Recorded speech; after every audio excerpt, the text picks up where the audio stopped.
मित्रों, आज मैं जिन बातों पर चर्चा करने जा रहा हूँ वो उन लोगों के लिए है जो अपने जीवन में किसी न किसी कारण निराश है। वो उस हर व्यक्ति के लिए है जो अपने जीवन में मुश्किलों का सामना कर रहे हैं।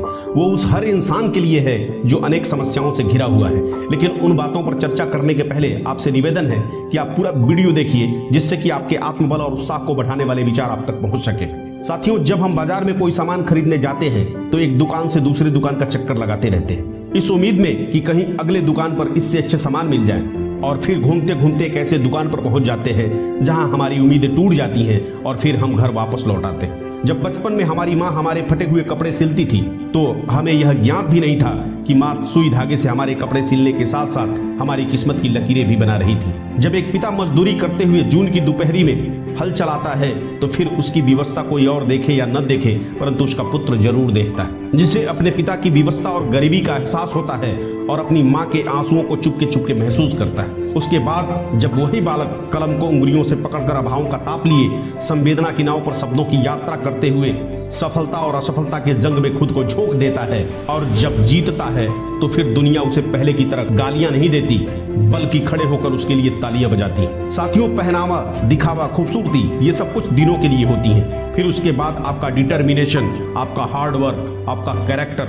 और आपका वैल्यू ही समाज के नजरों में आपकी पहचान सबसे अलग बनाती है। आज हम बात करेंगे एक ऐसे ही इंसान की जिसके पहनावे का, रहन सहन का बड़ा मजाक उड़ाया गया, उसके शारीरिक बनावट की खिल्लियां उड़ाई गई, लेकिन उन्होंने कभी ये नहीं सोचा कि लोग मेरे बारे में क्या सोचते हैं, क्या कहते हैं। और एक ऐसा समय आया कि अपने कार्यों से पूरी दुनिया को झुका दिया और वो कर दिखाया जो भारत का कोई भी प्रधानमंत्री आज तक नहीं कर पाया। जी हाँ, मैं बात कर रहा हूँ भारत रत्न माँ भारती के सच्चे लाल बहादुर शास्त्री जी का, जो भारत के दूसरे प्रधानमंत्री बने और अपने शासनकाल में 1965 के भारत पाकिस्तान युद्ध में शास्त्री जी ने अप्रत्याशित रूप से राष्ट्र को उत्तम नेतृत्व प्रदान किया और पाकिस्तान को ऐसी शिकस्त दी जिसकी कल्पना पाकिस्तान ने कभी नहीं की थी। साथियों, शास्त्री जी का जीवन, उनका परिश्रम, उनकी इच्छा शक्ति किसी भी व्यक्ति के लिए संजीवनी का काम कर सकता है। अब मैं उनके जीवन की उन घटनाओं का जिक्र करने जा रहा हूं जो उनके संघर्षों को बयां करते हैं। शास्त्री जी का बचपन बहुत ही संघर्षपूर्ण व्यतीत हुआ।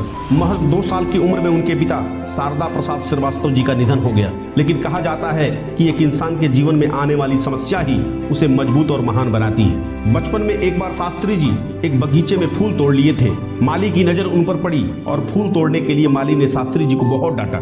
शास्त्री जी रोने लगे।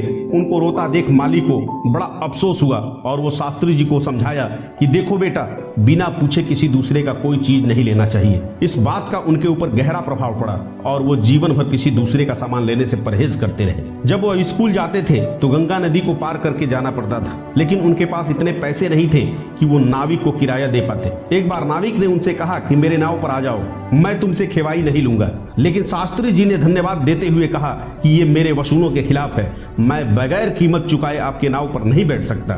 शास्त्री जी प्रत्येक दिन अपने कपड़े और बैग को सर पर रखकर गंगा नदी को पार कर विद्यालय जाते थे। शास्त्री जी अपने वसूलों के बहुत पक्के थे। एक दिन उनके शिक्षक निर्मल केशव प्रसाद मिश्रा ने कक्षा के सारे बच्चों को वर्क दिया और अगले दिन पूरा करके आने को कहा, परंतु शास्त्री जी के पास पुस्तक खरीदने तक के पैसे नहीं थे। फिर शास्त्री जी ने अपने एक साथी से पुस्तक लेकर रात भर में किताब को हूबहू अपनी कॉपी पर लिख दिया। अगले दिन टास्क पूरा करके विद्यालय पहुंचे और पूरे क्लास में प्रथम स्थान प्राप्त किया। शास्त्री जी अपना जीवन अभावों में जिए और हार्ड वर्क, डिटर्मिनेशन से प्रधानमंत्री के पद को प्राप्त किया। उन्हें वीआईपी कल्चर बिल्कुल पसंद नहीं था, कहीं भी आम आदमी की तरह जाना पसंद करते थे। शास्त्री जी अपने फटे कपड़ों से बाद में रुमाल बनवाते थे और फटे कुर्ते को कोट के नीचे पहनते थे। एक बार जब उनकी पत्नी ने उन्हें टोका कि आप प्रधानमंत्री हैं, फिर कपड़े तो फटे हुए मत पहनिए, इस पर उन्होंने उत्तर दिया, इस देश में बहुत लोग ऐसे हैं जो इसी तरह गुजारा करते हैं। गरीब का बेटा हूं, ऐसे रहूंगा तभी एक गरीब का दर्द समझ पाऊंगा। साथियों, शास्त्री जी का जीवन एक संदेश देता है कि यदि आपको सफलता चाहिए तो फिर हर परिस्थिति का सामना करना ही पड़ेगा। रात के अंधेरे में आपको जागना ही पड़ेगा। हर दिन हर रात ख्वाबों को पूरा करने के लिए प्रयत्नशील रहना होगा, क्योंकि बहाने बनाने वालों को बस उतना ही मिलता है जितना मेहनत करने वाले छोड़ देते हैं। अपने ऊपर नकारात्मक विचार और नकारात्मक लोगों को हावी मत होने दो। नींद और आराम की परिभाषा अपनी डिक्शनरी से बाहर करो।